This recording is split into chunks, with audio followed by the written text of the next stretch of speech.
microphone. There you go. Maybe now people can even hear me. What a disaster, what a disaster. Okay, so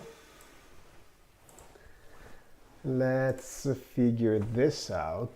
We need to, where were we? Okay, so.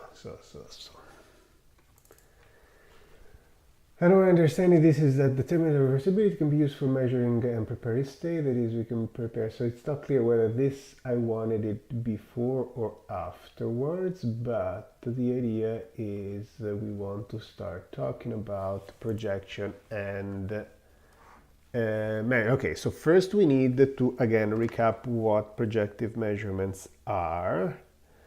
And let's see, let's start getting the math right. So we are going to need some type of okay, so we want to do it both for the pure states and for the mixed states. So we are gonna need, let's start writing it for mixed state because I like that best. So suppose that we have,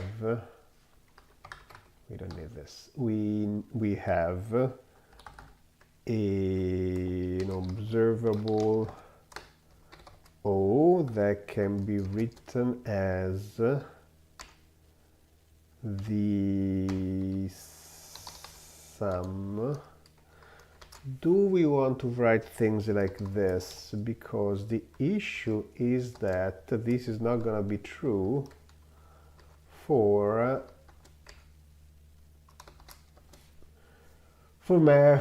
things that have a continuous spectra, and we probably want to be mathematically correct here. So we're going to say that we have observable O, and again, if we talk about eigenstates, this I haven't thought well through how we're going to do it. So the problem is, if things have a discrete spectra like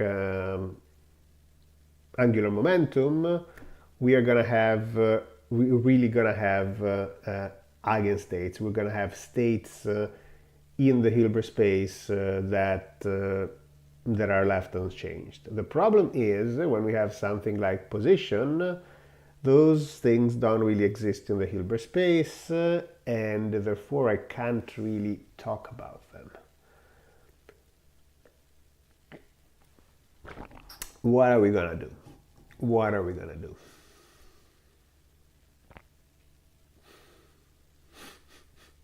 It's still a mess.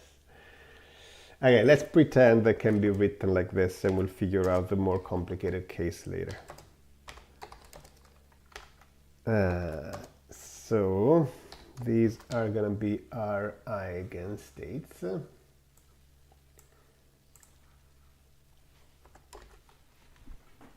And our eigenvalue O1, OI, and then there's going to be a sum in I,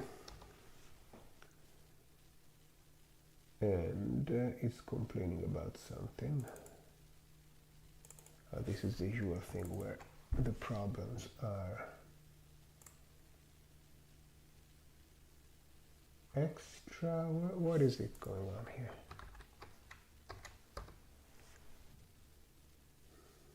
Okay, there is some problem already somewhere.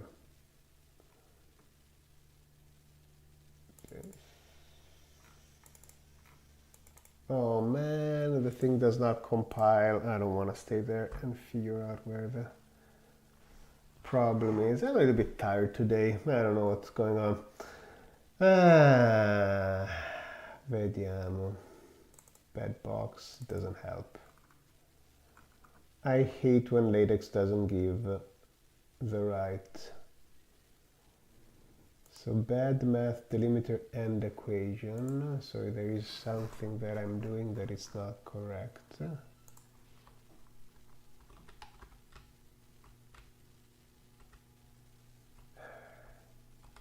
Where is it gonna be? I'm never gonna be able to find it. Ah.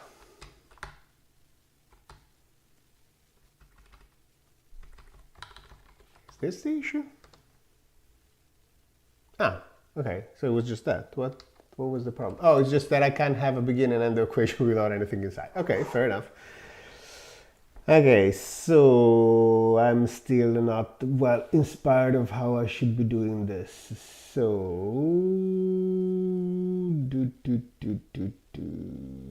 let's see. Progress so let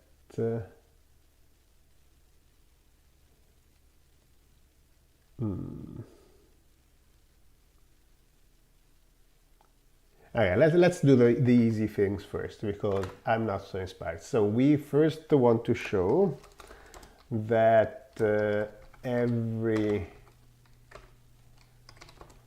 is going to be useful anyway. Every state is an eigenstate of a unitary evolution of a projection and of an observable. Okay, so let's say let psi be a pure state. We can always create the projector psi and psi,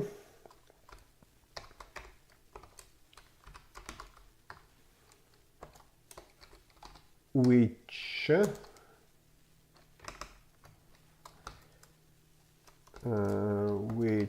is an operator that returns, let's give it a name to this thing. How do people indicate projectors in a Hilbert space? Projectors in a Hilbert space. Is there a standard notation for that? Because I don't want to use P, because P is going to be probability, it's going to be momentum, it's going to be so many things. And let's see, is there any unique vectors, minimized by vectors, projection theorem? This is not going to be what I want. Orthogonal projection, projective Hilbert space. Yeah, it's gonna be P. I don't want a P.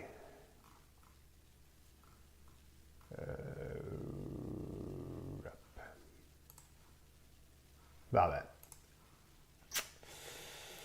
I would call it, can I do math BB1? Is that a thing?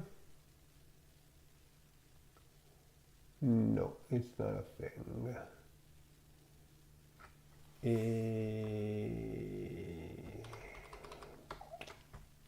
Okay, fine. Let's call it P for now, and we'll need to make a note. Good settle notation for projectors in Hilbert space. There must be something. Okay, so this is gonna be simply, let's call it operator for now, operator that returns okay, okay, let's see. Given a pure state psi, we can always create the operator psi psi. Okay, this operator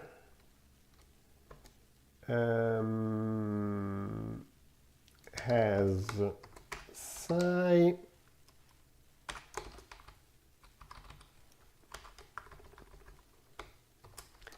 as an eigenvector with eigenvalue 1 since, and we can just do the little computation because why not. Then we have p psi of psi equal this thing.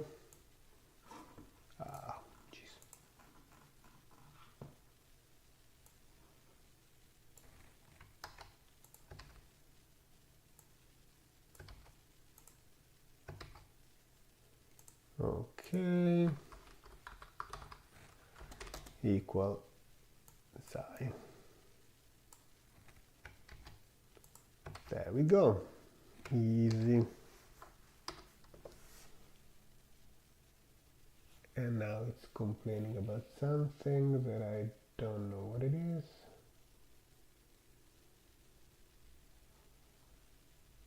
What is it? Okay, it's not this. It's everything?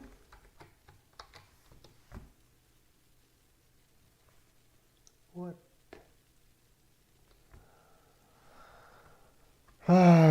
This is not gonna be a good day. God, what is happening here? So we saw before that if I removed all of this, everything was fine. Oh, again, it's whatever. I'm being an idiot. Okay. All right, so we got this.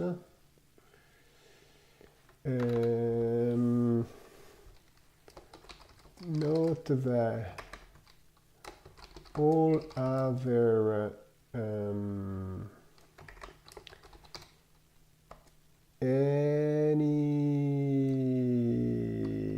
is this too trivial? Well, any state that is orthogonal to psi will also be an eigenvector with eigenvalue 0.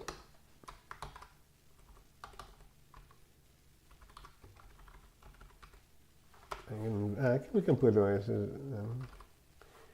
0, and let's put it like here so that we do it both, and any state phi that is orthogonal to that is going to get, so we have this, so we can say begin aligned, and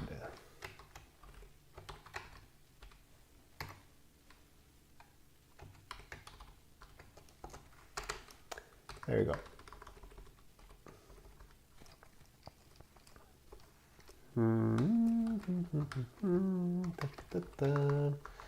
Psi phi, that's gonna be phi here, and that's a nice 0, and then equal 0.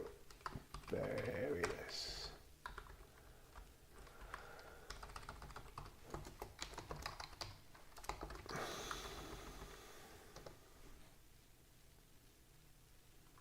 Okay.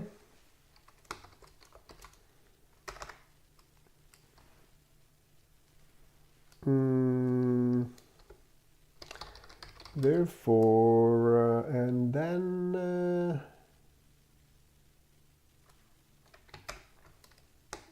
note that p psi, note that p psi dagger equal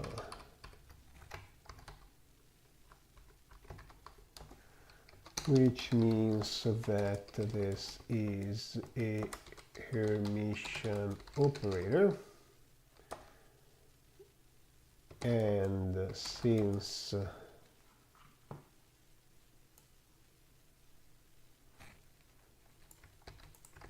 P dagger applied to P dagger again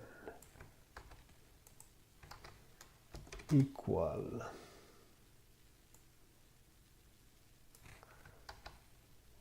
this, we get this from here, and this is equal to this 1, and this is equal to that.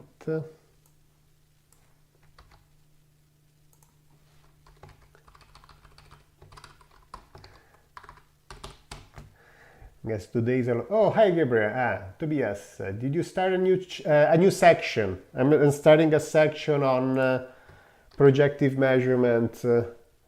I still am struggling to understand how to do it, mainly because there is a whole issue that what's his name? As I said before, the eigenstate technically only exists for operators that have a discrete spectra, like angular momentum. So I don't know exactly how we can say the thing that we want to say, and so yeah, I'm trying to do the easy part, showing that every quantum state is a pure every quantum state is an equilibrium of both a projection and a unitary evolution and observable, because it's things that we're going to use.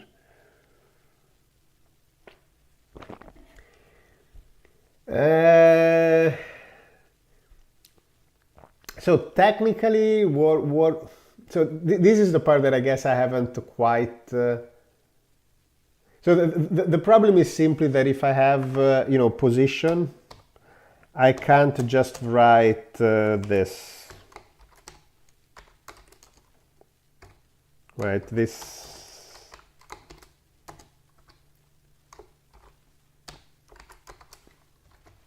This does not really work, because the eigenstates of position don't really exist.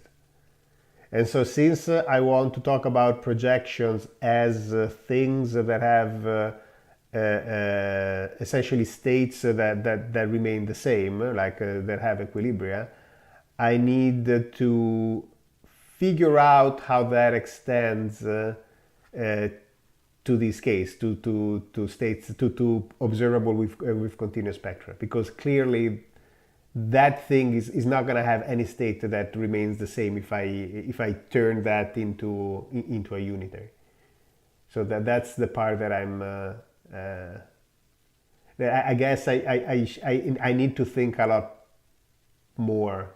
I think that this session is going to be more of understanding what the problems are, and then I'll need to understand what the solutions are.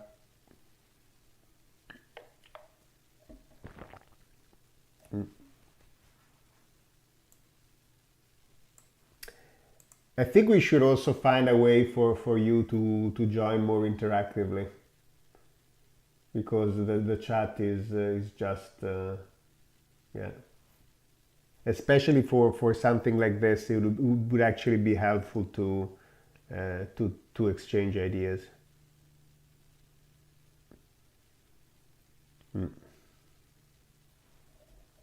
I don't know if this format is gonna be good for doing actual hard thinking.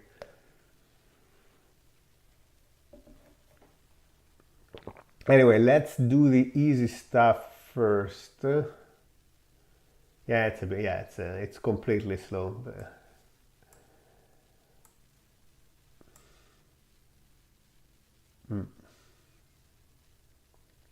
Yeah, I thought this is exactly the problem of doing these things. I thought that the ideas in my head were a little bit more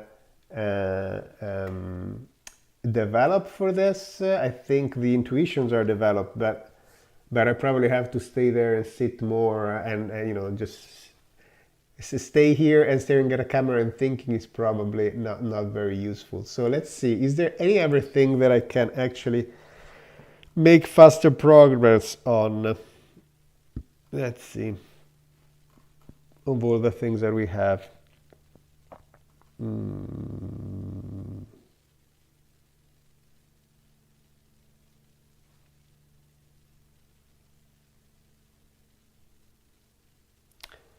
Is it a specific problem for position X? It's a problem for anything that has a continuous spectrum. So even if you take the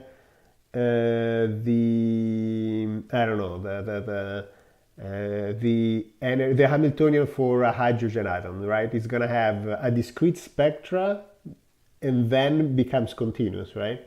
So you're not gonna have the problem for the bound states, but you're gonna have the problem for the unbound states.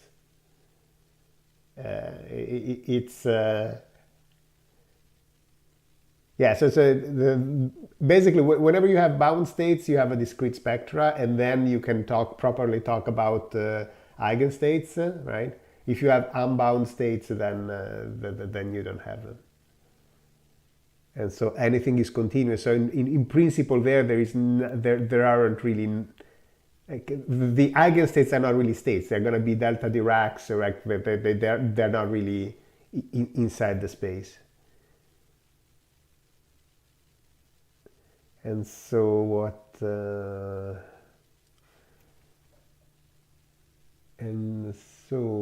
we going, unless we basically say, so the one trick would be, and it might be fair, we basically say, let's do for everything finite dimensional first, and then there are not going to be these problems. In fact, lots of other problems are just not going to be there. And then we have a section where we talk about the problem of infinite dimensional spaces, because there are a lot of them. Okay, so let's think about that. That might be a good strategy. Okay, so if we are in a finite dimensional space, all the operators that we have are bound, and they're gonna have there are gonna be finitely many directions, and they're gonna be yes, you're gonna be able to diagonalize all these in some kind of basis. Yeah, you're not gonna have a problem. So there you can say that every linear operator, the eigenstates of any linear operator are actual states.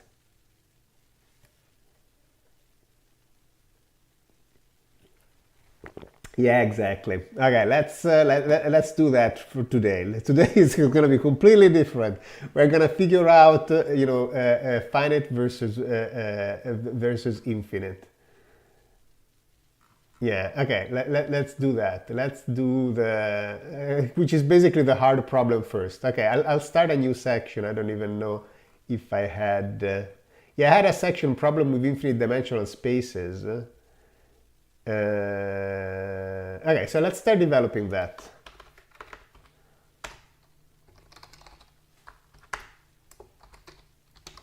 With, yeah, let's just call it problem with infinite space. Okay, so.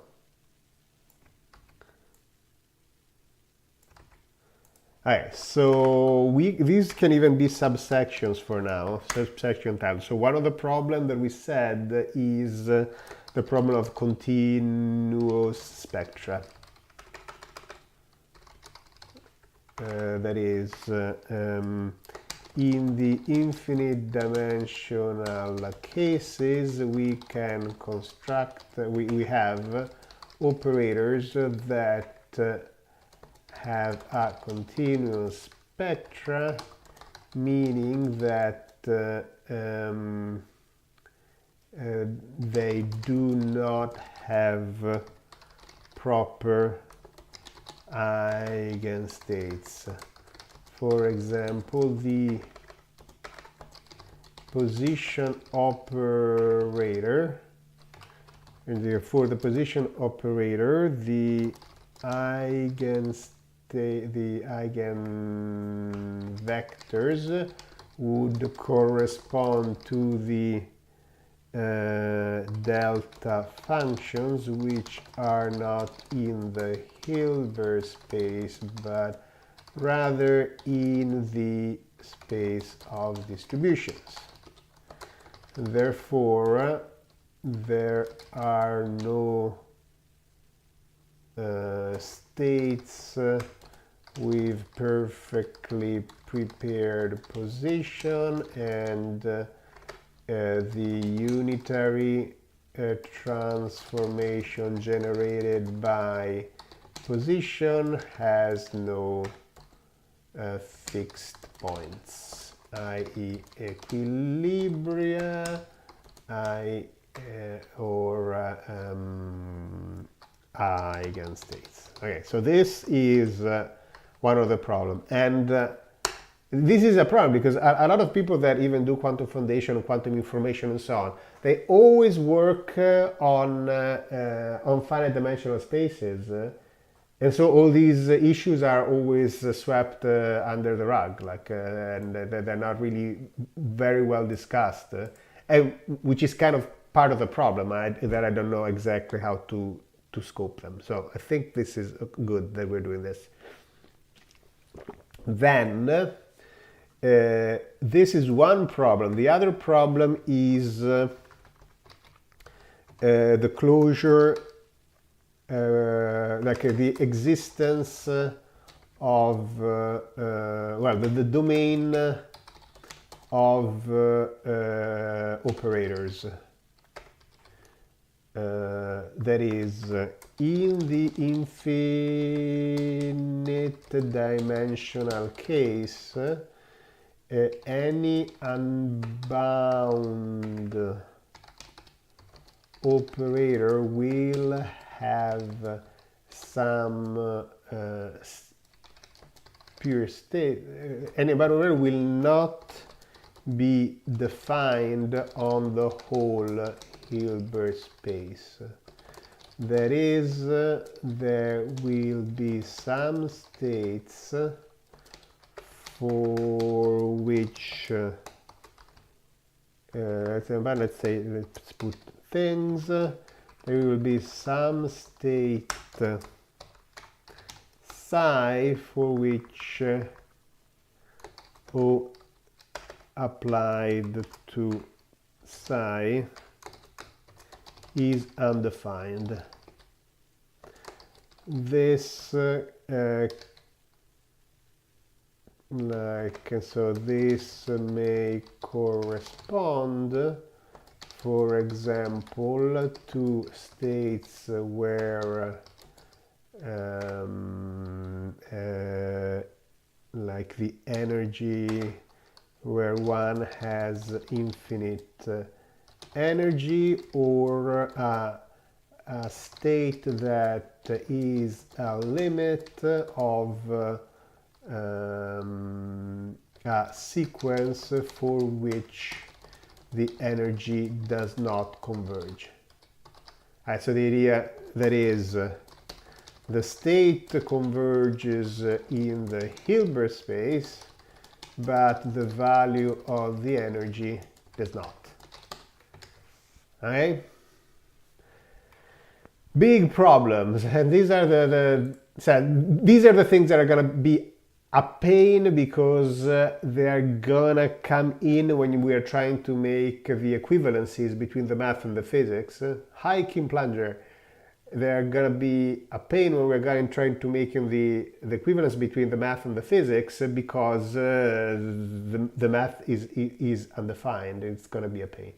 All right, so that's one. And then yes, so then another thing that it's a problem is equivalence of Hilbert spaces with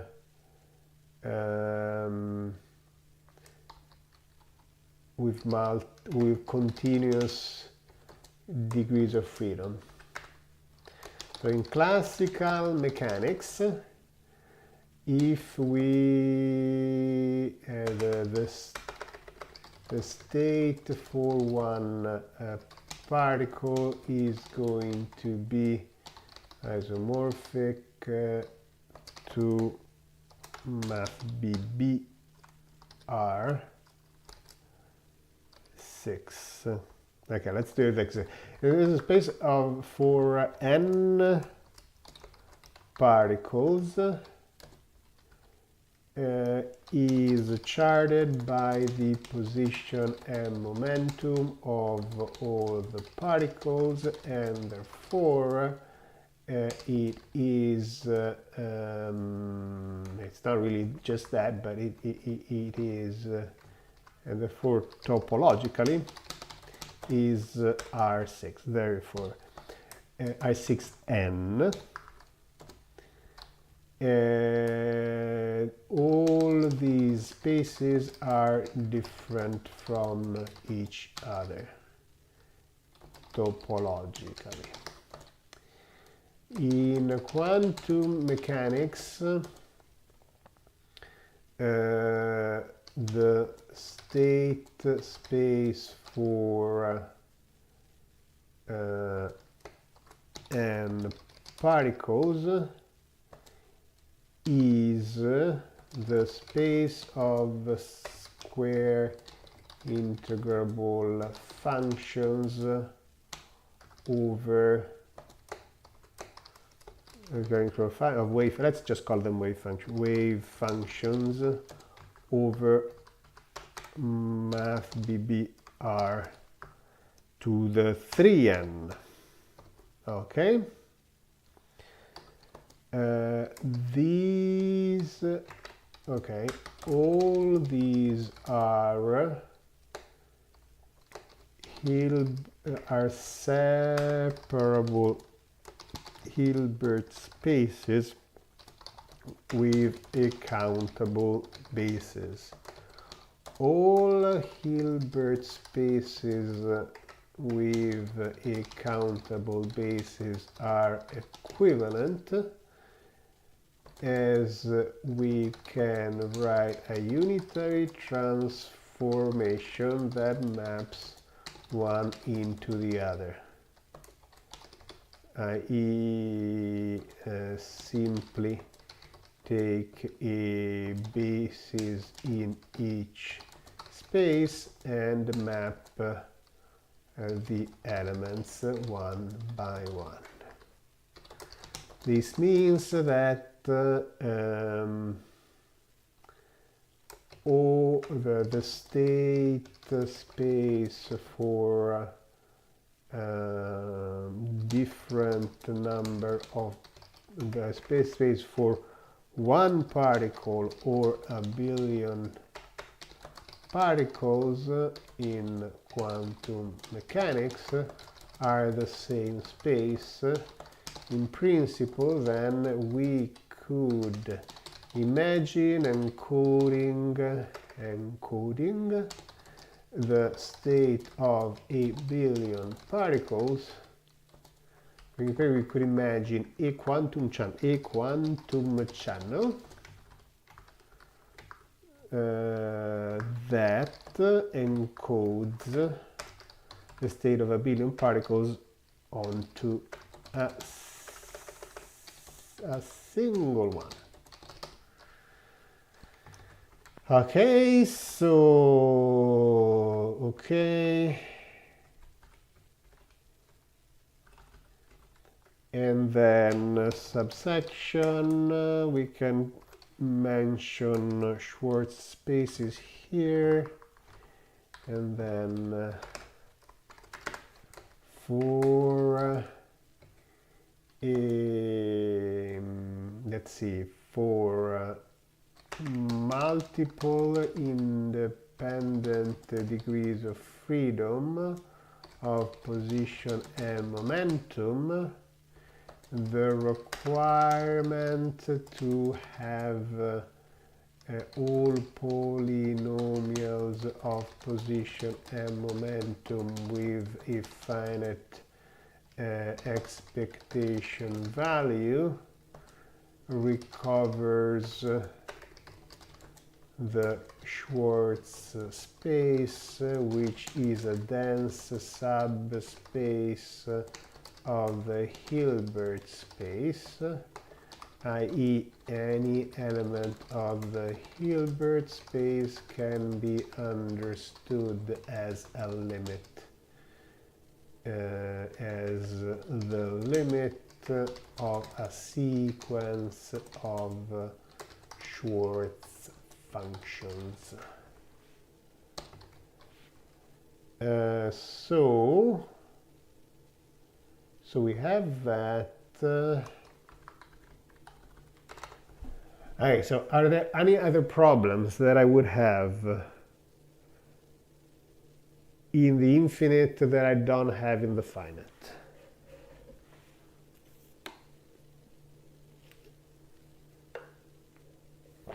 Let me think.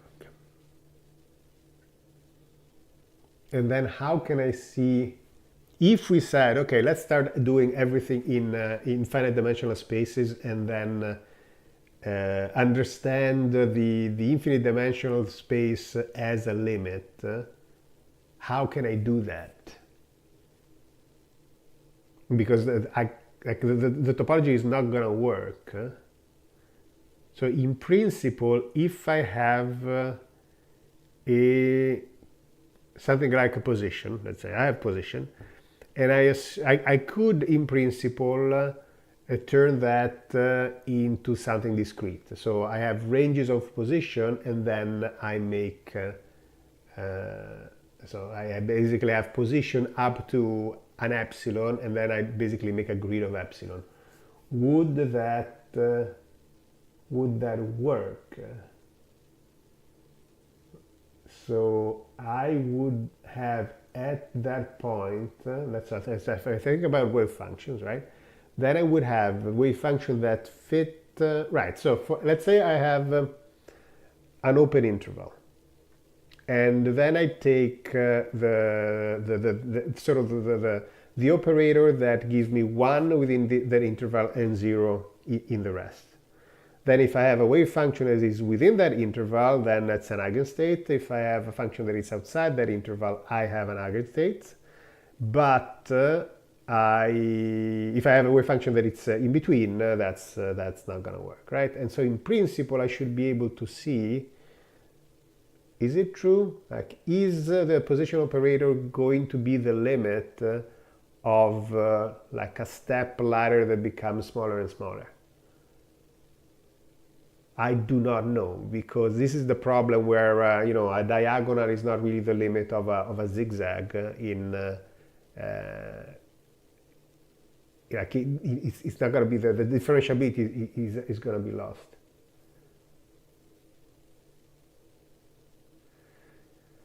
So in classical phase space, we don't worry about eigenstates and eigenvector. That's really the problem, because otherwise you would have exactly the same problem in classical mechanics. I think that would not work with the commutator x and p. Good point. How would that work? Because, so I could do the same thing with p, right? I could make the discrete thing. Okay, so that's a very good point. Let me write it down. So questions. So can we see, let's say, the position operator as the limit of a discretized position operator um, where the discretization is smaller and smaller, would, if we did the same with a momentum, would the commutator between them become IH bar? Yeah, so Cheska, is that how you pronounce your name? Yeah, this is, you're absolutely right of pointing this out, because what I really was thinking is that typically when you do this ladder thing to approximate a line, the differentiability is lost. And that thing, the commutator between x and p, should really be sensitive to the differentiability, because p is the derivative. And so I suspect that it's not going to work, and I think you're right. I would like to see. So what happens is that you can see the unbound operator as a limit of bound operator that becomes bigger and bigger, right? So if you have let's say the ladder operator in for a harmonic oscillator, like that is an unbound operator, so you're going to have the same problem, but you can cap it and then see that as a limit of bound operator, and that's in some cases you can get away with working like that. I don't know how you do it for dense operator, and I'm sure that there's going to be somebody that, oh yeah, it's trivial, it's just like that, you're just ignorant. But quite frankly, I'm ignorant. I don't know how to do it. Okay, so yes, I suspect that again, because the topology knows about the continuity and the differentiability, like the short spaces are gonna know about the differentiability. I don't know whether you can just chop things up and hope that things work. So I don't know what is the right parallel from going from discrete to continuous.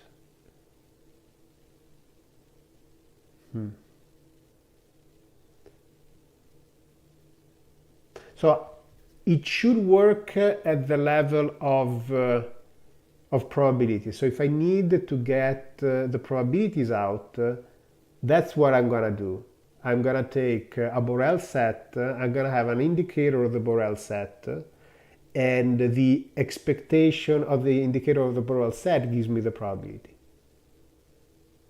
So that I can write down so that you also know what I'm talking about.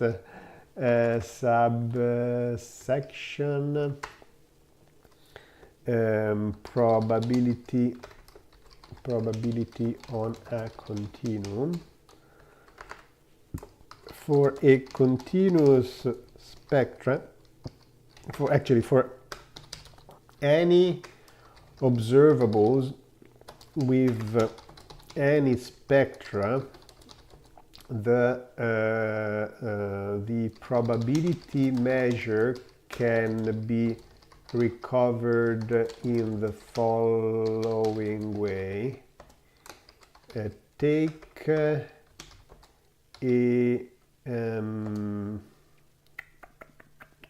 Borel set, and then construct the projector onto that Borel set.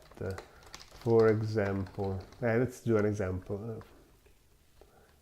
For example, take X as the position operator. Take a Borel set A and take the indicator function over X of that the function This we can write as 1 underscore a, and calculate, this is going to be the integral of, well, it can calculate essentially the expectation of psi a psi, and this is going to be 1 over 1a, and this is going to be the integral of over the whole r of psi dagger, and this is going to be the indicator function, which is 1, right, which is essentially, okay, so I'll write it like this. So this is going to be over the whole r,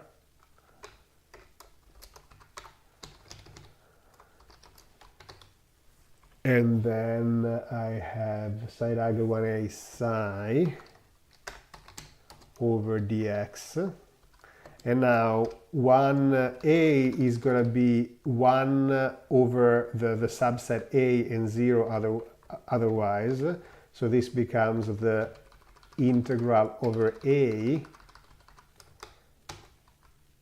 of this, of 1, and this is just going to be the expectation of the probability.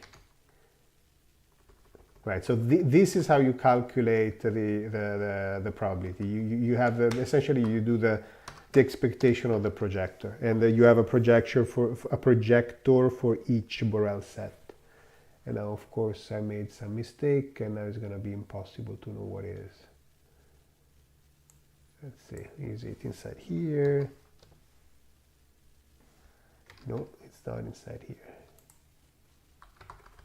Is it inside this paragraph? No, it's not inside this paragraph. What is it?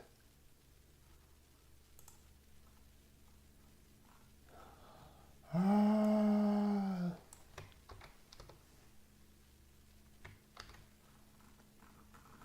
Oh, is it stuff that I left? Yeah, it's stuff that I left here. Okay. No, is it?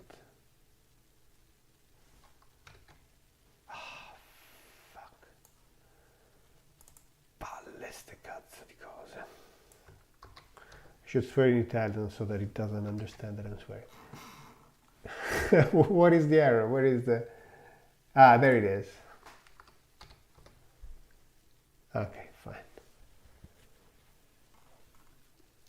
Okay, so this is the thing that generalizes correctly. The fact that I have projectors and I can create the probability of a projector, in fact, is the thing that they used in quantum logic to create the lattice of the things that they need, blah, blah, blah. Okay, so that's certainly generalized. So if I talk about this in the finite dimensional, so if the finite dimensional is in this term, then it's going to generalize. So if instead of talking about probability by talking about eigenstates and projector of one eigenstates of the other, I talk about I have something that tells me whether I am in that subspace or not, that's going to work. And now what's going to happen in yes, that's going to be the difference. In the finite dimensional case, I can think all those projectors as being simply written in the form that I was writing them before, like as these things.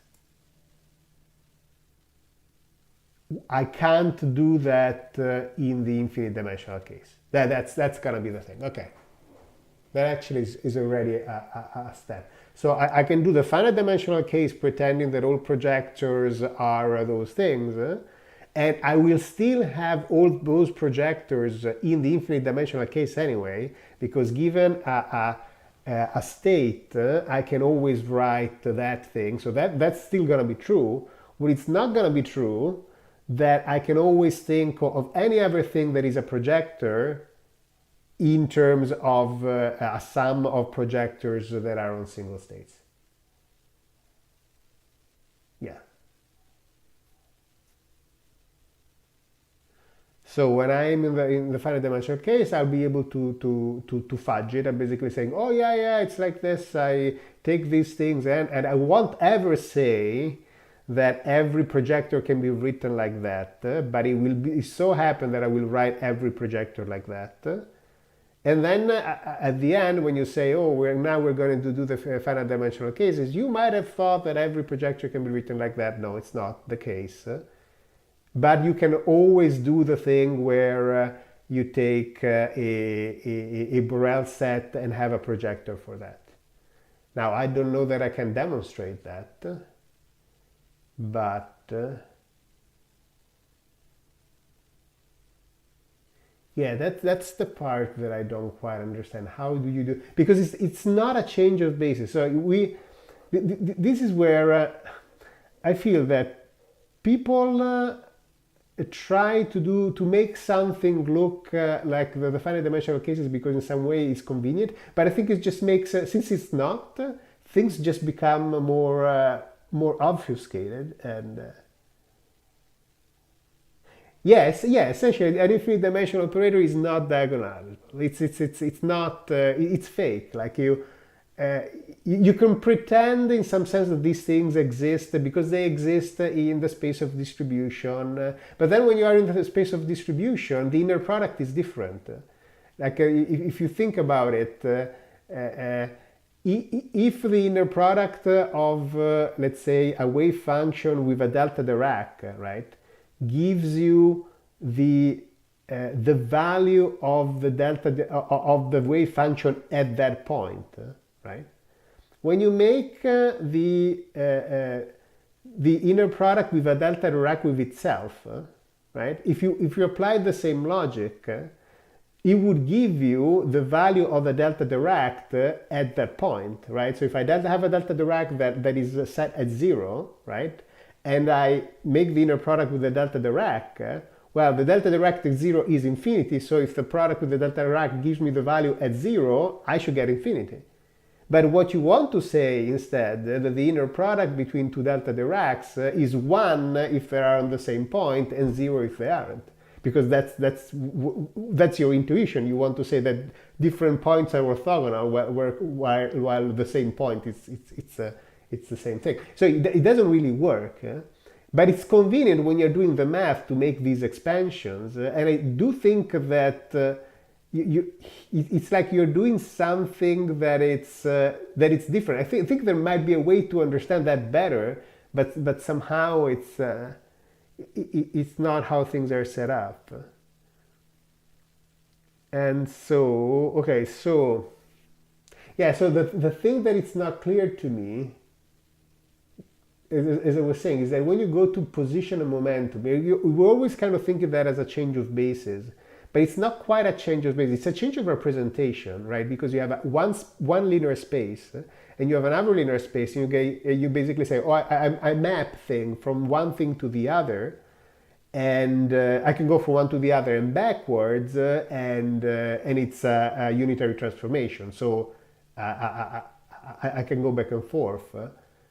And since in finite dimension we associate these things as being changes of bases, we think it like that, but it's not. It's not like a position and momentum are not bases. And so these are the type of things that if we want to have everything nicely and laid out and precise like we did with classical mechanics, we have to find a good solution for these things. Like there is no way out. And this is why I delayed doing this quantum mechanics for a long time. It's just, it's not the conceptual, but this is where everybody with interpretation and so on, it's not, it's just the math is horrible and it needs to be tamed somehow. I'm ranting.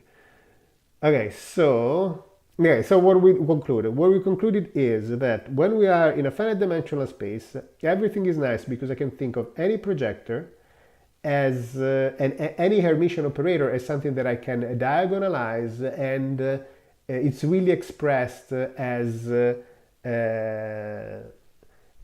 projection on states, essentially, and that's it.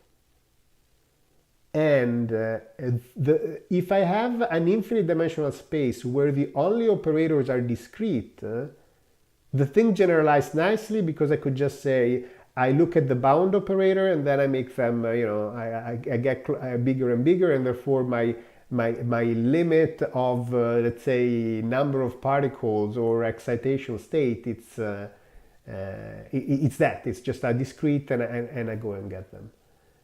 And the problem is when I have a continuous spectrum. When I have a continuous spectra, I can't do the diagonalization, and but I can still talk about projector. And I cannot talk properly about eigenstates either. Okay, so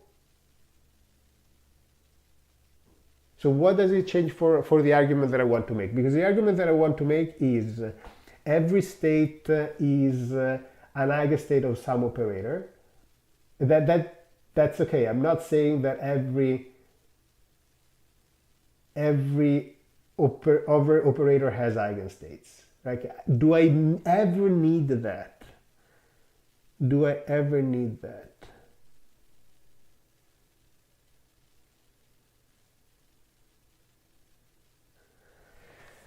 A span over infinite dimensional things is tricky. So in a standard vector space, you're right. The span is just a closure under finite linear combinations. Yes. When you have an inner product space, then you can close the subspace on the inner product, not just the linear combination. And that's where you can really decompose into orthogonal pieces. And the orthogonality will tell you how essentially to make the limit.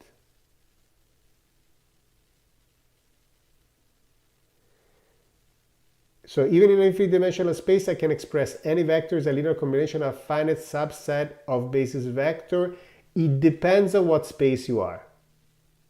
So, and it depends what you mean by base.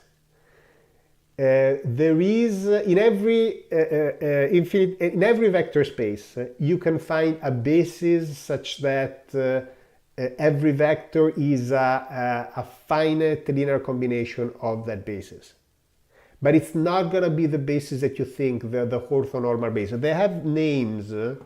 One is called the Hamel basis. Let's see if I can remember all these things. The Schauder basis. Mamma mia. Usually is similar to the Hamel basis. Vector space is different than Hamel basis linear combinations that are finite sums, while the Schauder space is made. Okay, so. The Hamel basis, I don't know how you pronounce it, is the one where you allow only finite combination. Then there is this Schauder one, which may be based by infinite sum, right? And these are things that are defined on any vector space, regardless of whether they have the inner product. The thing that we usually talk about in physics is the orthonormal basis, orthogonal basis. I think it has another name.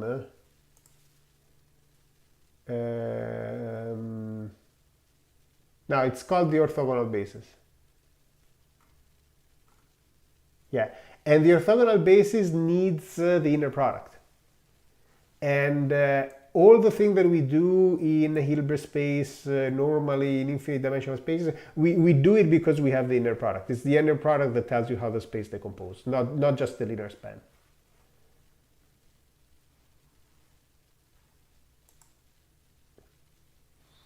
And so, how does it relate to the thing that we were saying? Oh, jeez. Okay. It's like it's one of those things where there are too many things that I can't hold in the brain by all of them together. Okay, so we said that not like what we want to argue is that every state is an eigenstate of something, and that's gonna be true anyway. Even if we are in a short space, I can take the any Schwartz function and do the thing where I do the inner product with whatever I get and then multiply it that by the Schwartz function. And that's going to be a projection on the Schwartz function. So I can always do that. So everything has a projection. And then since the projection is a Hermitian operator, that's also an observable. And then I can use that to generate a transformation. Like that's it. And even in the Schwartz case, I will assume that function is gonna map a Schwartz function. That unitary operator is gonna map Schwartz function to Schwartz function. Yes, because anything that I get is gonna be a Schwartz function. Then I'm gonna multiply and sum with a Schwartz function. Okay, so that's gonna work. It's not gonna be an issue.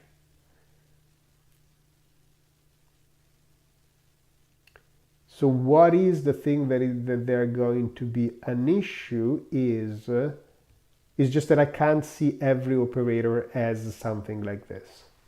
So I should, okay, so I shouldn't use the fact that every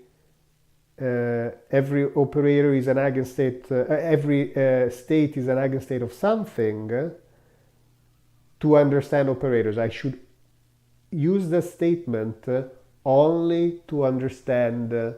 Okay, so let me write this in big.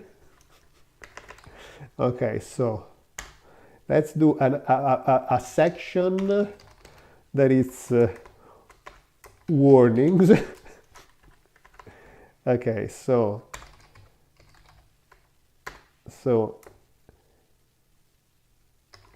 every state, even if I restrict to Schwartz space,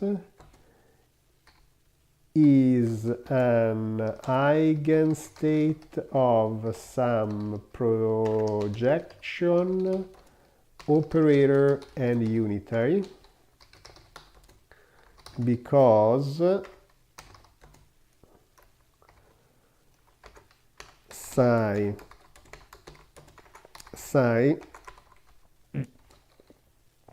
is always defined. Okay. And then not every projector, no, I don't want to say operator here, I want to say observable. Not every projection, observable or unitary, can be understood as having eigenstates.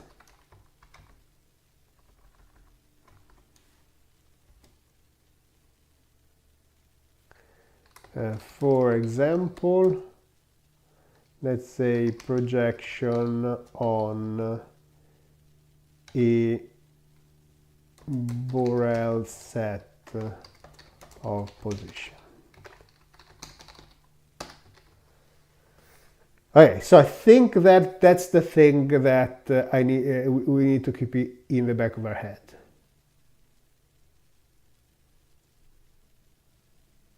Okay, I can start to feel my brain simplifying. Okay, so this was the thing that when I started writing this morning, I didn't have clear in my head, and I didn't know how to go around.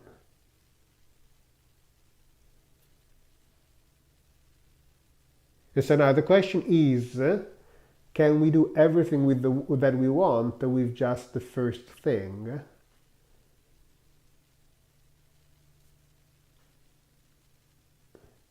Right, because that's exactly the way that people think about the measurement in what's it called?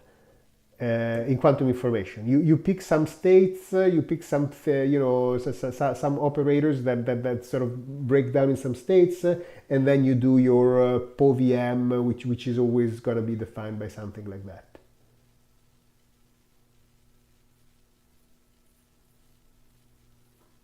And you're there in finite dimensional spaces, and so everything. So I wonder how these things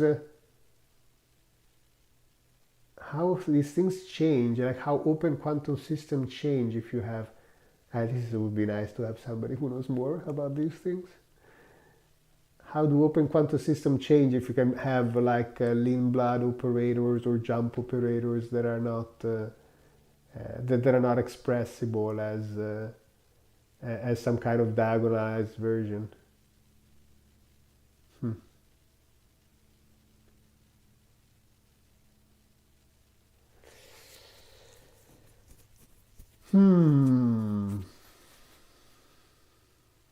Okay, are there any other practical problems from all of this? Because this at least clarifies something. Will we end up with any other problem in the infinite dimensional case that we have to avoid? So we said we have the continuous spectra. Okay, that's fine. That the fact that we have domain operator, and that's basically we just restrict the space to things that make sense. And then this is connected to this if we restrict the domain of the operator. And by the way, if you ever have heard of inequivalent representation, inequivalent representation is really where the Hilbert space, you're going from one set of operators to another set of operators, and you can map the Hilbert space, but you can't map the values of the operators. So yeah. So that's basically it. And to me, it just means you have the wrong space. There is something wrong going on because you can't map the observables.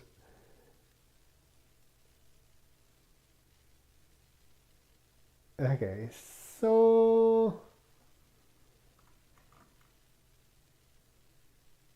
so suppose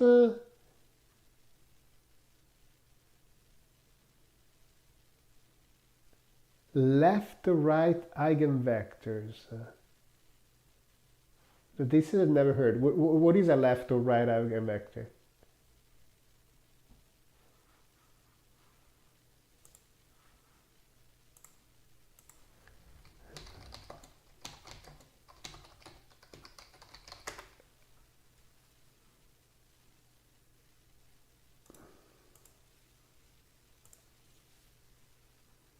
Left and right, let's see.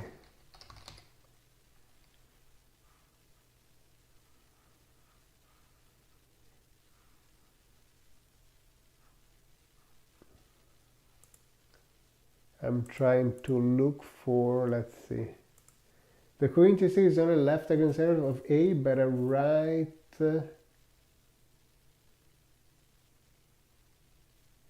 Okay, the coherent state is only a left eigenvector of A, but not a right eigenvector.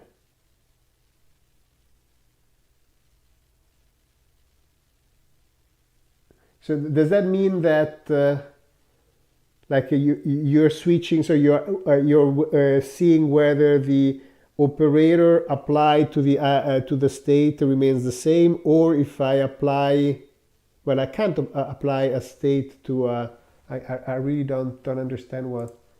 Let's see. I know that A is the right eigenvector while y A, yeah, y. So you're doing.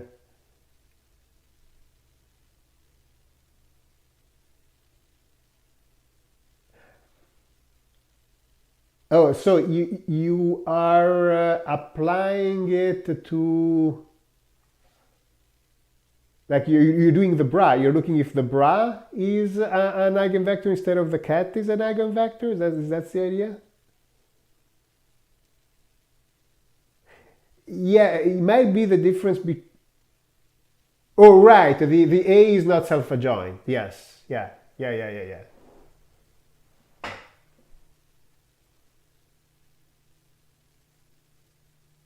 Right. It's not self-adjoint, meaning.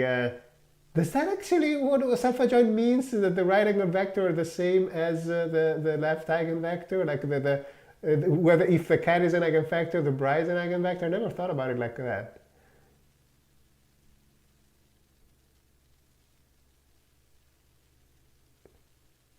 Yeah, it's an eigenstate of A, but not of A dagger. Yeah, yeah, yeah, yeah. I guess. Okay, yes, that makes sense. I never quite thought about it like that. A self-adjoint operator means that if the bra is an eigenvector, the cat is an eigenvector, and vice versa. Man, if we had a board, it would be a lot easier to make this discussion. We have to figure out how to do it. It would be a lot more fun for everybody than just seeing me talking.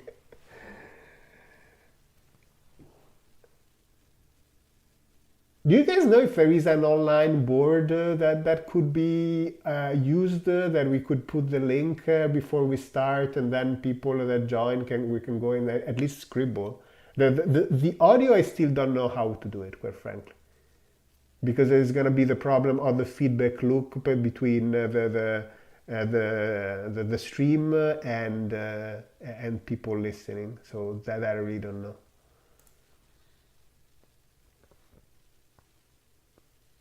So that there is the problem, and now that since we're talking about problems, there is the problem of,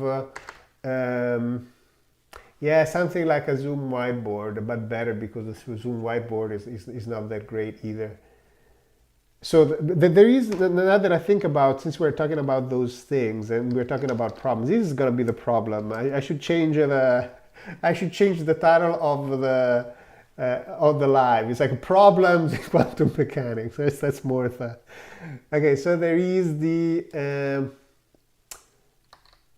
self-adjoint versus Hermitian. Then have you already like heard of this problem? So in some spaces, self-adjoint is not equivalent to Hermitian. And I think, what is it? Every Hermitian is self-adjoint, but not the other way around, right? Hermitian versus self-adjoint.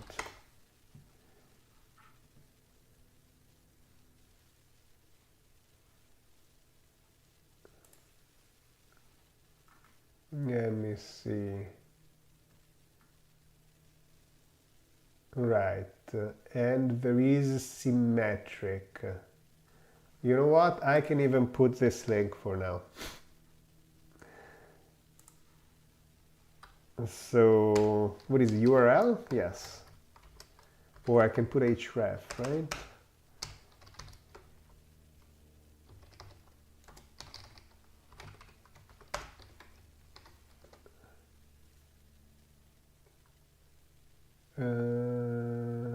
Oh, it's the opposite. First you put the link.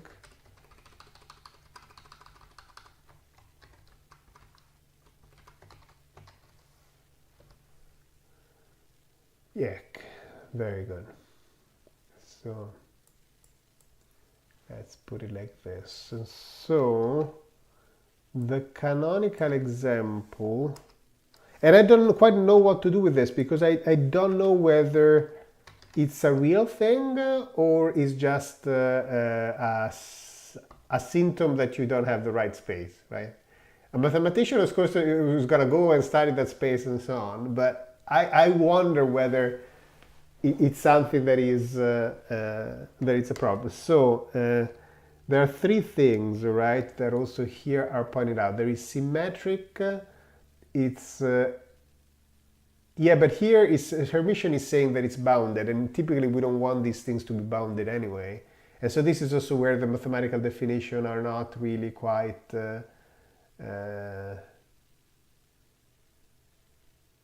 Okay, so Hermitian is a symmetric and bounded. If T is bounded, then it has a unique bounded extension to all of H. So we may as well talk about in this case. A symmetric operation is always closable. The closed graph theorem implies a symmetric operator with dt is automatically bounded. Yeah, yeah, we don't want things to be bounded. So this is where the mathematical definition might not correspond to the thing that. But anyway, the example, and I'll just put it here. Consider the half real line. From 0 included to infinity. And now you basically, and now consider the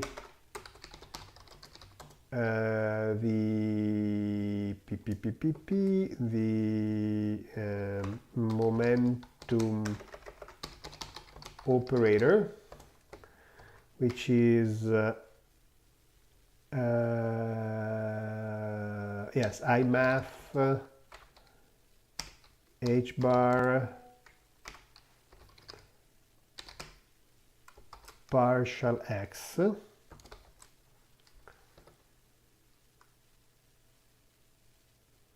again there is something that h bar, ecco qua.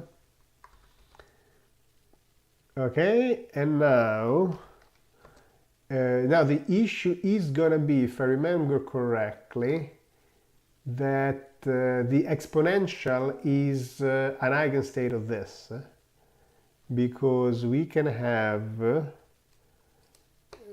the exponential e to the minus lambda x, where lambda greater than 0 is an eigenstate of momentum. And you can see this because you can simply do begin equation, right? You're just gonna have I math partial x applied to e of x, and this is gonna be simply minus lambda I math h bar e to the x, and so the eigenvalue is this.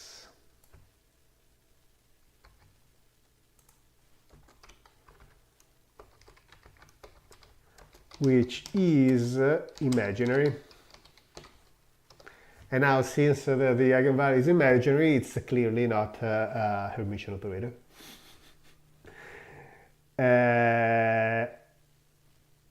I don't know whether we should care or not about this, and how much. What is the problem with this? So the problem clearly here is that if we have this what's his name? This space, like we would like the momentum operator to be the momentum operator, and we can't say that it's Hermitian.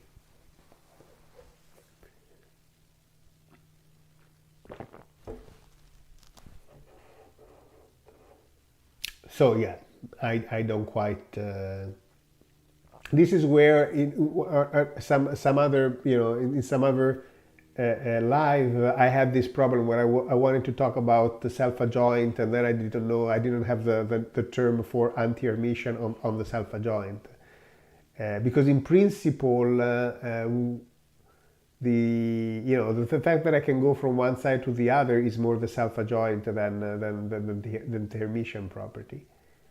And so yeah, that's another problem that I don't know what to do with.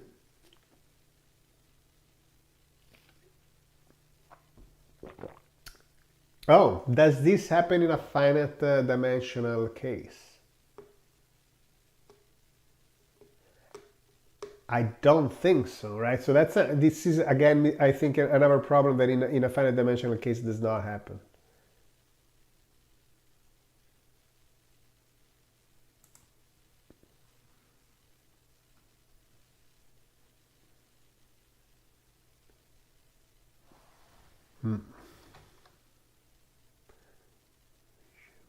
So yeah, so this is another problem for infinite. For finite dimensionalization, all the definitions have to be the same. Okay, so this is another problem that comes from the infinite dimensional case. In the finite dimensional case, all self-adjoint are Hermitian.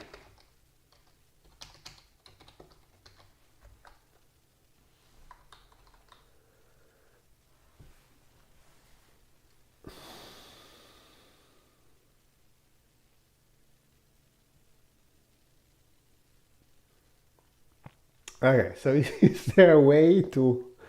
So we got a handle on the other problems, but this one, I really don't know what to do with it.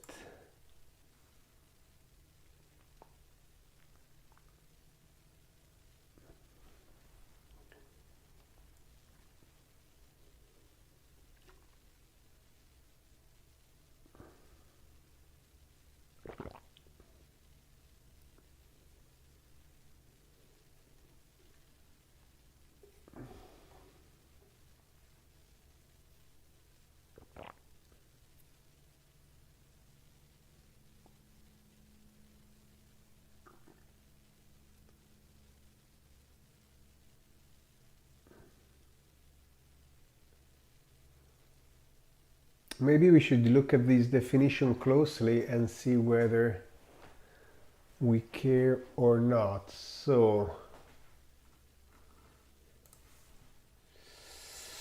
let's see, Hermitian operator.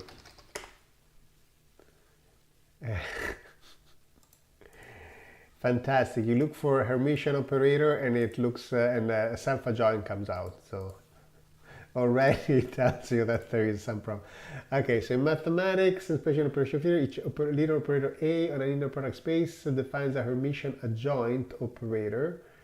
And then the space, according to this rule, the adjoint may also be a Hermitian conjugate, and it's denoted I dagger in the fields like physics. Okay, so let's go and do these things. So definition of Hermitian adjoint. According to Wikipedia, the trusted source of all knowledge, it's, and I would write it in a different way than they do.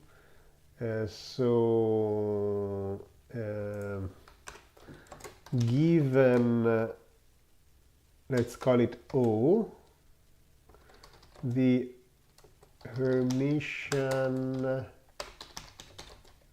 adjoint is such that, let's call it O dagger, is such that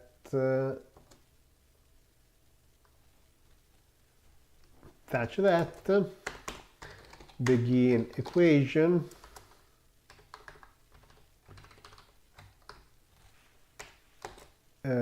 let's say psi O phi is equal to O dagger psi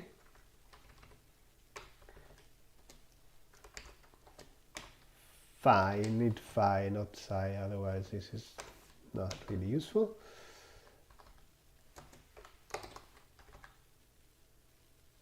Let's say over, okay, where psi and phi are in the domain of O, i.e. the operator is defined on the vectors.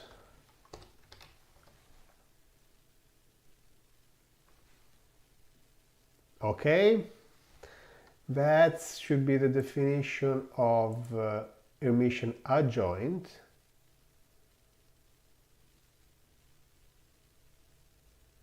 And now, what does it mean for something to be Hermitian, and what does it mean for something to be self-adjoint?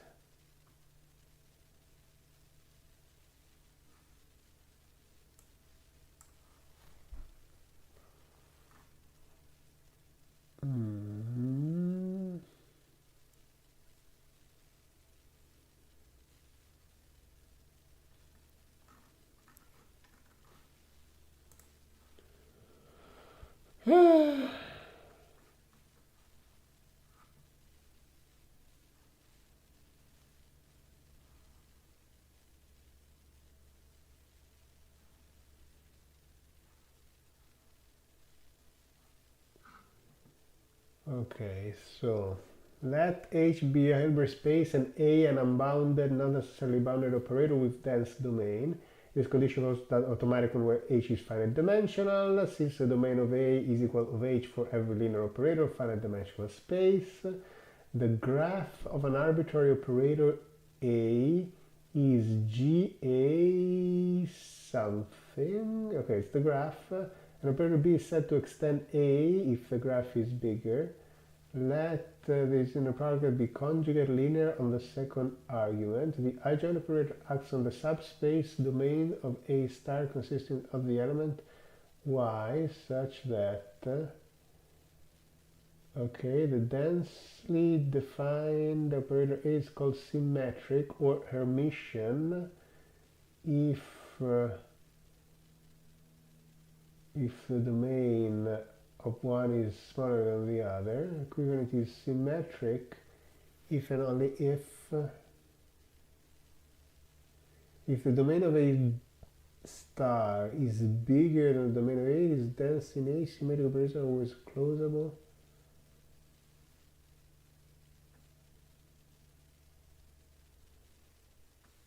Oh man, this is a mess.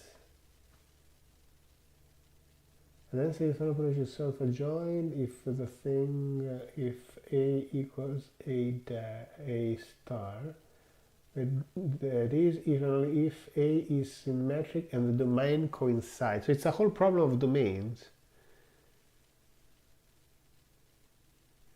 Equivalent, a closed symmetric operation is self-adjoint if I'll need to start. I'm not gonna be able to figure it out right now. I'll need to go and study these things for real. So it seems to be that it's a whole problem of when and where the operators are defined, on what subspace of the Hilbert space are defined. And again, my hunch is that if you have things where the operators are not well defined, you have a bigger problem. So my hunch would be that all these operators have to be, like there has to be a state space and some operators that make sense for all the states, and therefore all the operators that you're interested in should be defined for all the states. I can't understand where a physical case where I would have a physical system that has some properties that are some properties that identify the state, right? That are somehow defined on some states and not others. And this would be a mechanical system, so something that I can then move the state deterministically and reversibly from one point to the other. Like, it just makes no sense to me. So this is where I don't know whether this is an actual problem or not, something that we have to figure out in a more well, we have to figure out whether this is relevant or not. So that as much that has to be understood. Okay. Are there any other problems?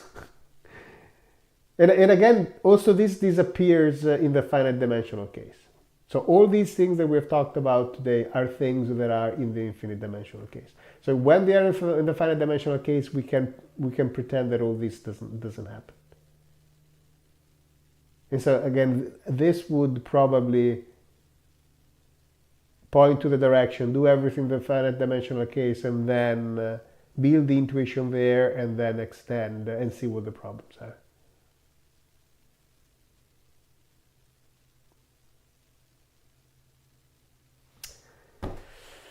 Okay, so I think it doesn't make sense to start anything else. If anybody else can come up with any other problem of infinite dimensional space, I think these are the ones that are that I've always been aware. I haven't been aware of others.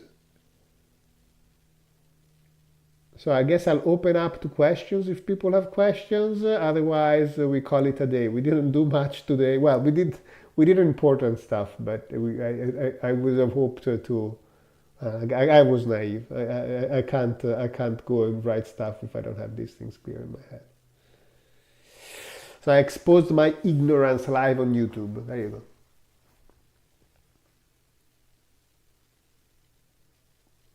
So I don't know what research you looked at. According to one definition, operators only need to be defined on dense subspaces of Hilbert space. Yes. That's oops, the comment disappeared. So yes, so that's kind of the point. In math, they allow operators to only be defined on a dense subset, because if you want them to be defined on the full Hilbert space, then it's a theorem that that the operator is bounded. So only bounded operators are defined on the whole Hilbert space. And again, makes sense because the Hilbert space has all the limits. All the limits are in the Hilbert space. So if you now have an operator that is unbounded, meaning that it can get a higher and higher value, then you're going to get a state that has the limit where that operator is infinite and not well defined.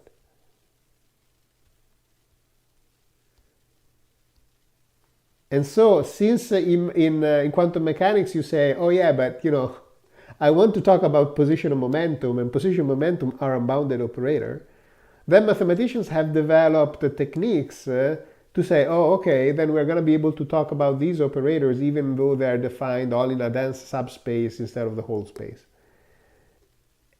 And again, I don't think physically that's the right thing. You should say, okay, we should throw the limit away because it does not make sense to have states where the position is not defined. The average, can you imagine? I have a state and the position is, the average position is undefined, right? It's like, I don't even know where it is. Where do I put my equipment to make the measurement? It's not going to be, yeah. So that's part of, it might be that this whole, difference between self-adjoint and emission, it's the same problem of this. It's the same problem of the domains of the operator. There is no difference. It's like once you fix the domains of the operator, everything is going to bend. The lighthouse problem, I don't know what the lighthouse problem is.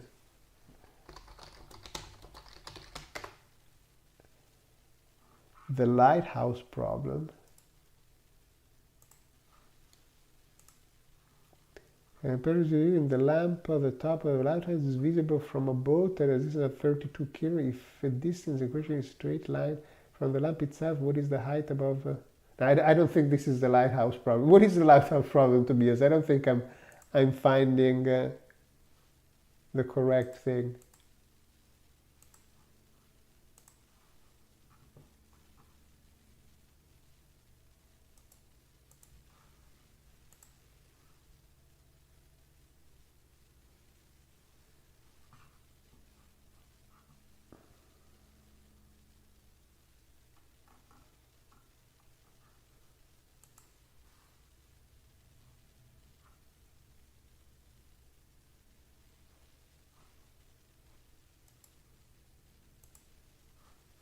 I'm waiting for Tobias to tell me what the lighthouse problem is. I only find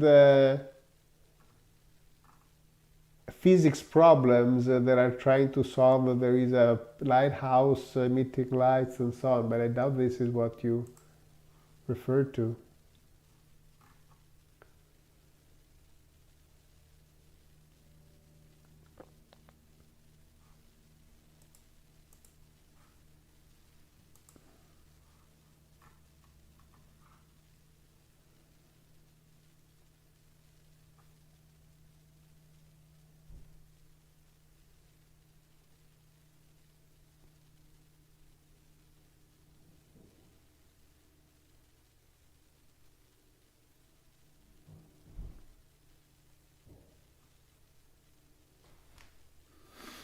I'll never know what the lighthouse problem is.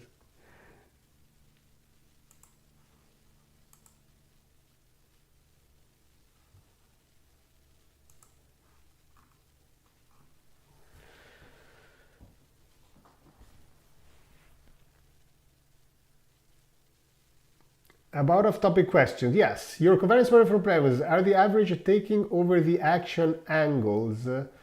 No, the averages are just taken. So you can imagine that you have a Gaussian, like you put a Gaussian distribution on phase space, and you calculate all the covariances.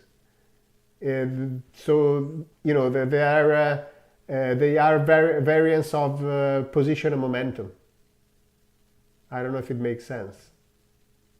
Yeah, if you can solve the covariance problem, that would that's something that I don't know. It's been like 5-6 years that I've been on and off futzing around with that. I've never really found a simple solution.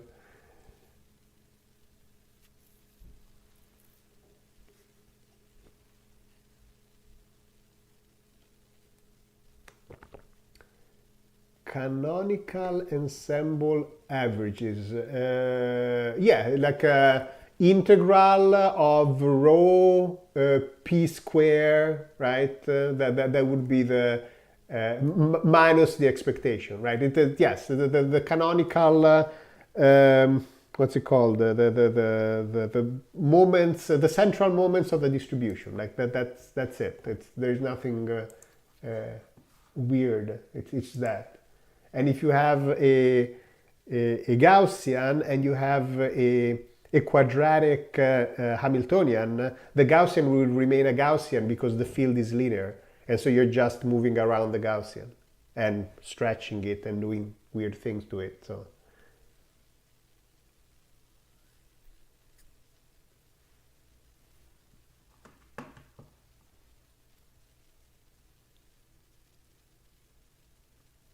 So in principle, that whole problem should become just of how positive definite matrices are moved by Hamiltonian mechanics, by the symplectic group.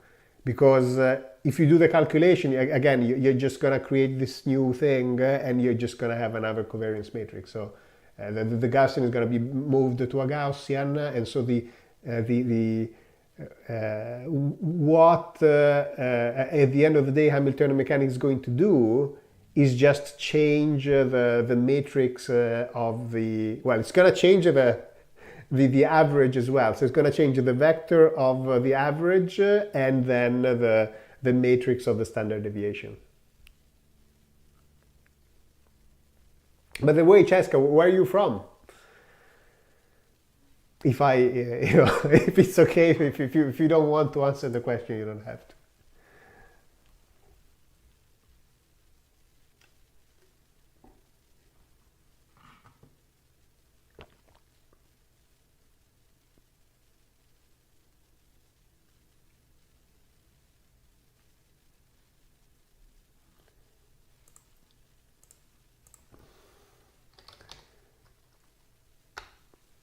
Let's see.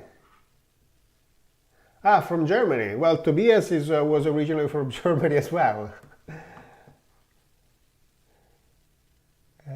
Let's see. Why is there such delay between the chat and me speaking? Is really like I'll have to look if there is a way to reduce that, because even if the chat were a little bit more interactive, would be a little bit better. Like this is really, I can't do anything.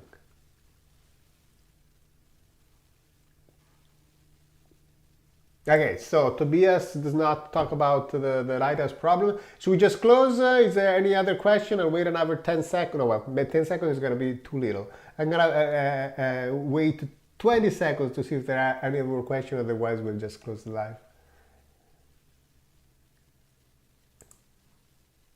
Can I, like, is there a way? Edit. Customization. Yeah, no, there is no...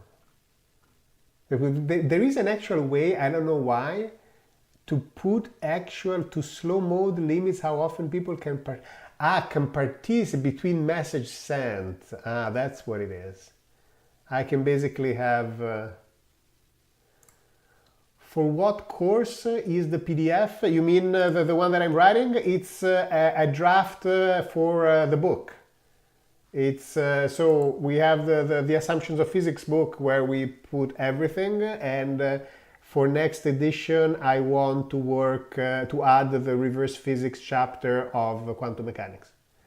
And so right now the book serves the purpose of figuring out all the details, putting them together, and then from there we are gonna write papers, make YouTube videos, or whatever other things. And whether it will become a course, I don't know, because usually the book is structured such that you already know what classical mechanics, quantum mechanics is, and you're just trying to go from the math to actual the physical ideas that are behind. So find like we did for the other section, right? We start finding conditions, equivalence condition, for example. We did it for the unitary evolution, that you can say I have a Schrödinger equation, or you can say I have unitary evolution, or you can say that the evolution preserves the inner product, or you can say that the evolution preserves the norm, or you can say that the square of the inner product between two infinitesimal closed state in time is 1. So your comments don't appear. Oh no, Tobias, you have been removed. No, I can see this comment. Your comment don't appear. Is it because they're too big, or there is something that then YouTube thinks is bad? Is there automatic censorship of comments of YouTube? Anyway, going back to the question. So the idea is to find these sets of equivalent conditions, and then we have the physical one. So the evolution is deterministic and reversible, is equivalent to taking the Schrödinger equation, or that the evolution preserves the probability distributions, or the evolution preserves the information entropy. So that way we have a sense of what these things are physically. And again, so the book is is basically the reverse engineering of the physics. I'm going to be honest, I think YouTube blocks comments that contain links, if that is the case. Interesting. Why would YouTube? Because they don't want to click you and go outside the site? I mean, what is the reasoning? Man, sometimes YouTube... Why does YouTube block comments with... Or maybe they're afraid of cross-scripting? Is this a security problem?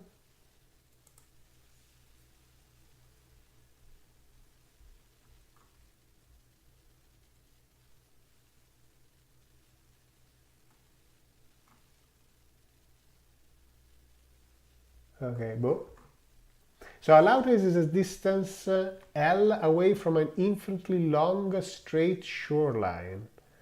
The lighthouse sends out pulses of unit of light in random directions. The distribution of position where the light hits the shoreline has no expectation value. Let me see. Okay, a lighthouse is a distance L away from an infinitely long straight line. Very good. The lighthouse sends out pulses in random direction, uniform from 0 to 2 pi. Okay. The distribution of the position where the light hits on the shoreline has no expectation value. Interesting.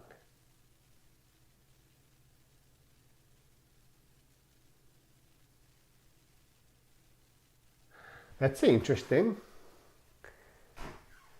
So do you know what is the distribution that you get on the shoreline? So I guess the tail is not, it's fat enough that it's not going to converge. I guess that's the issue. No, but wait a second, it's symmetric.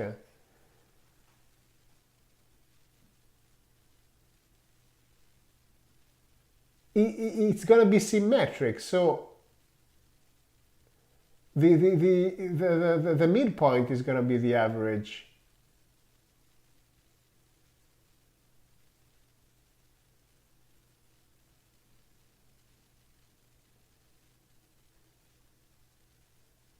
It wasn't your homework. Okay. So again, any function that is symmetric, a distribution that is going to be symmetric is going to have an expectation value where the function is symmetric, like on the point of symmetry.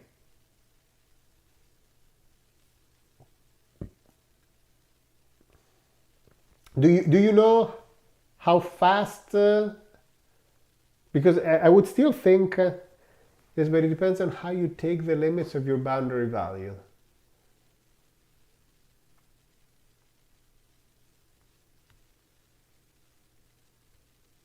It depends how you take the limits of your boundary value.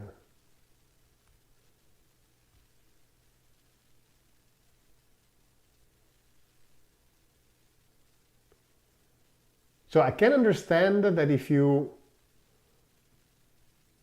take only half and the thing, again, it's fat enough, it's not going to converge. That I understand, but the fact... and so you're not going to be able to say that the expectation value is, the sum of the right plus the left. But at any rate, probably the distance squared, the variance, is not going to be...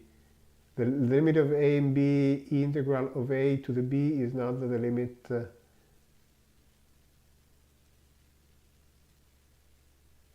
correct, right. That's why you need so the integral of a to the...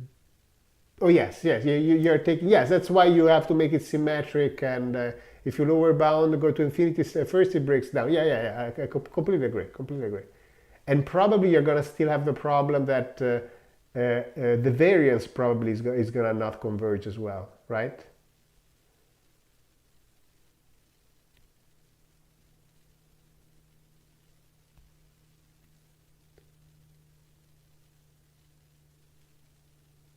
And so you're basically saying that there might be cases where we have a distribution with a bound, let's say, all bound values that go to something that is unbound.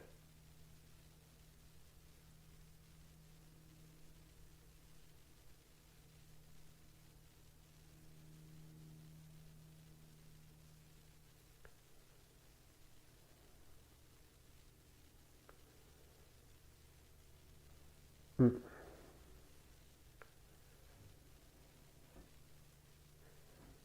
Interesting.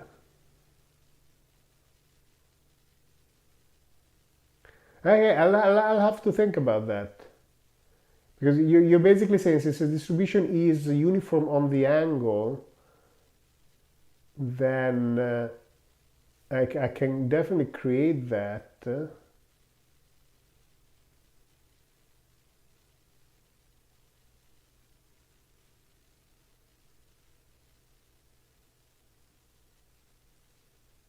Interesting. But at any time, here's my problem. That that distribution requires an infinite time to be able to get it, because as farther you go, I'm sharing the link on the other device, and I think that's why some comments were deleted. Yeah. So interesting, because if you take that distribution on the shoreline, you will need an arbitrary long time to make. In fact, you're gonna need an infinite time to be able to make that calculation of the expectation value, because the farther you go, the longer it will take to reach the shoreline.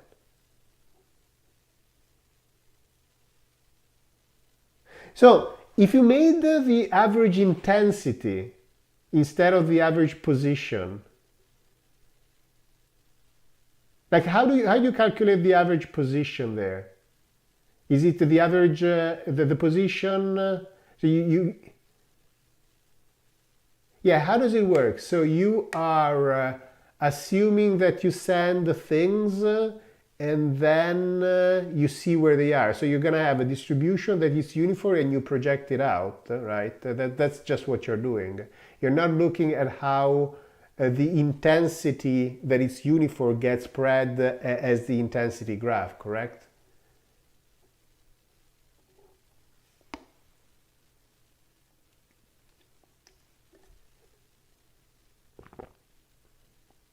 Yeah, we need to find a way to be more interactive. The chat is just is just awful.